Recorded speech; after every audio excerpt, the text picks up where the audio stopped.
ఈరోజు మనం ప్రశాంతమైన జీవితం కావాలి అంటే మనం ఏం చేయాలి అనే 5 పాయింట్స్లో తెలుసుకుందాం. ముఖ్యంగా బైబిల్లో 2 ఆజ్ఞలు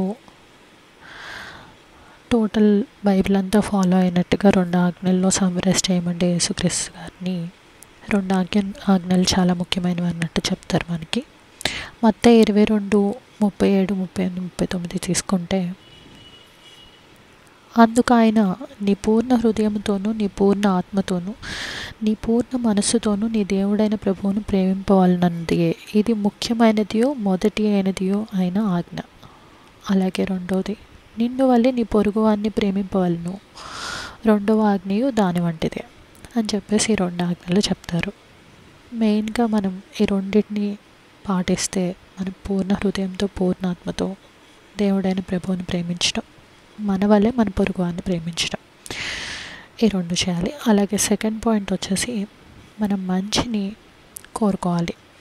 ఎప్పుడు మనం ఎలా అంటే మనకి ఏం చేస్తే ఏం జరిగితే మంచిది అనేది మనం కోరుకుంటామో, ఇంకొకరు మనకి చేయాలి అని చెప్పేసి మనం ఏదైతే కోరుకుంటామో అది మనం పక్కన వాళ్ళకు కూడా చేస్తే అది మన మంచిని కోరుకోవడం అనమాట. మత్తయి 7:12 చూస్తే, కావున మనుష్యులు మీకు ఏమి చేయవలనని మీరు కోరుదురో అలాగున్నే మీరును వారికి చేయుడి, ఇది ధర్మశాస్త్రమును ప్రవక్తల ఉపదేశమునై ఉన్నది. అది 2వ పాయింట్ అనమాట, మనం మంచిని కోరుకోవడం. అలాగే 3వ పాయింట్ చూసినట్లయితే మనం దేవుడి మీద, యేసుక్రీస్తు మీద విశ్వాసం ఉంచడం. యోహాను 3:16 చూసినట్లయితే, మనం 3వ అధ్యాయం 16వ వచనం చూస్తే, దేవుడు లోకమును ఎంతో ప్రేమించెను కాగా ఆయన తన అద్వితీయ కుమారునిగా పుట్టిన వాని యందు విశ్వాసముంచు ప్రతివాడును నశింపక నిత్యజీవం పొందినట్లు ఆయన్ను అనుగ్రహించెను. దేవుడు యేసుక్రీస్తుని మనకు అనుగ్రహించారు. అలాగే మనం రోమా 8:31-32 చూసినట్లయితే,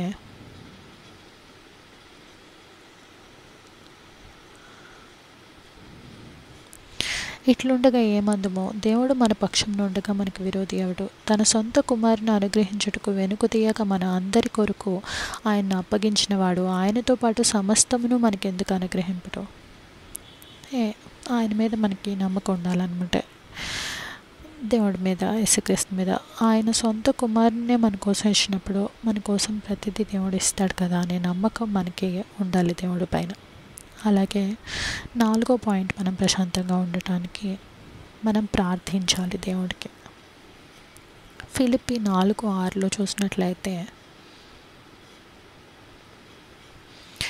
దేన్ని గూర్చియో చింతపడకుడి కానీ ప్రతి విషయంలోనూ ప్రార్థన విజ్ఞాపనముల చేత కృతజ్ఞతాపూర్వకముగా మీ విన్నపములు దేవునికి తెలియజేయడి అనేది ఉంటుంది. అలాగే మనం 5వ పాయింట్ చూసినట్లయితే క్షమాపణ అనేది ఉండాలి. మత్తయి మనం 18:21-22 చూసినట్లయితే,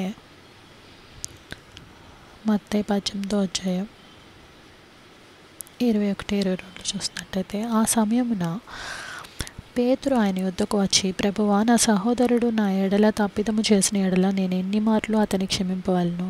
7 మార్లు మట్టుకా అని అడిగితే, అందుకు యేసు అతనితో ఇట్లా, నేను 7 మార్లు మట్టుకే కాదు 77 మార్లు మట్టుకని నీతో చెప్పుచున్నాను. అంటే అక్కడ 77 టైమ్స్ అని ఎగ్జాక్ట్గా అని కాదు, లైక్ అన్నిసార్లు, ఎన్నిసార్లు అయినా సరే నీ సహోదరులు నీ పట్ల, నీ తోటి వాళ్ళు ఎవరైనా సరే మన విషయంలో ఏదైనా తప్పు చేస్తుంటే మనం అన్నిసార్లు అయినా సరే వాళ్ళని క్షమించాలి అనేది మనకి ఇక్కడ దేవుడు తెలియజేస్తున్నారు. అలాగే ఎఫెసీ 4:32 చూసినట్లయితే, మనం ఒకని ఎడల ఒకడు దయ కలిగి కరుణా హృదయులై క్రీస్తునందు దేవుడు మిమ్మల్ని క్షమించిన ప్రకారము మీరును ఒకరినొకరు క్షమించుడి. ఇప్పుడు దేవుడు ఎలా అయితే మనం చేసే తప్పుల విషయంలో, పాపాల విషయంలో మనల్ని క్షమిస్తున్నారో, మనం ఎలా అయితే బాప్తిసం పొంది రక్షణ పొందామో, మన తప్పులన్నీ క్షమించబడ్డాయో, అలాగే మనం కూడా మన పక్కన వాళ్ళ విషయంలో ప్రేమ కలిగి ఉండాలి.